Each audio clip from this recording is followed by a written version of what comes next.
One simple way of checking whether elections are fair or not is to look at who conducts the elections. We get to read a lot about unfair practices in elections. Newspapers and television reports often refer to such allegations. For tackling such issues, an independent election commission is set up by the Constitution of India.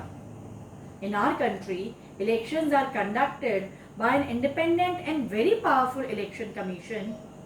It enjoys the same kind of independence that the judiciary enjoys.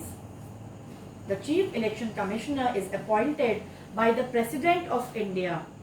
But once appointed, the Chief Election Commissioner is not answerable to the President or the government. Even if the ruling party or the government does not like what the Commission does, it is virtually impossible for it to remove the Chief Election Commissioner. Now we need to see what are the powers of Election Commission of India. Election Commission takes decisions on every aspect of conduct and control of elections, from the announcement of elections to the declaration of results. It implements the code of conduct and punishes any candidate or party that violates it. During the election period, the Election Commission can order the government to follow some guidelines, to prevent use and misuse of governmental powers, to enhance its chances to win elections, or to transfer some government officials. When on election duty, government officers work under the control of the Election Commission and not the government. When election officials come to the opinion that polling was not fair in some booths or even an entire constituency, they order a repoll. In this slide, you can see Chief Election Commissioner of India. At present, Sunil Arora. He is the current and 23rd Chief Election Commissioner of India. Now we have come to the last part of the chapter, children. That is the challenges to free and fair elections. Challenges means limitations. Why elections, if sometimes they are not held in a proper way, what are the main challenges?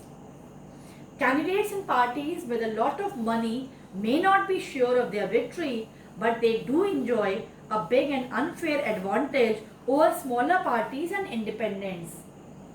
In some parts of the country, candidates with criminal connection have been able to push others out of the electoral race and to secure a ticket from major parties. Some families tend to dominate political parties.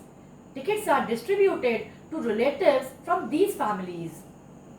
Very often, elections offer little choice to ordinary citizens, for both the major parties are quite similar to each other both in policies and practice.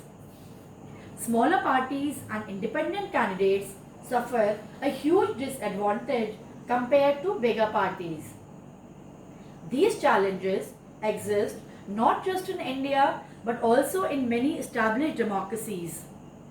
These deeper issues are a matter of serious concern for those who believe in democracy. That is why citizens, social activists and organizations have been demanding reforms in our electoral system. Question is, who appoints Chief Election Commissioner of India? Who is the head of Election Commission and who is the present Election Commissioner of India? Mention one important function of Election Commission.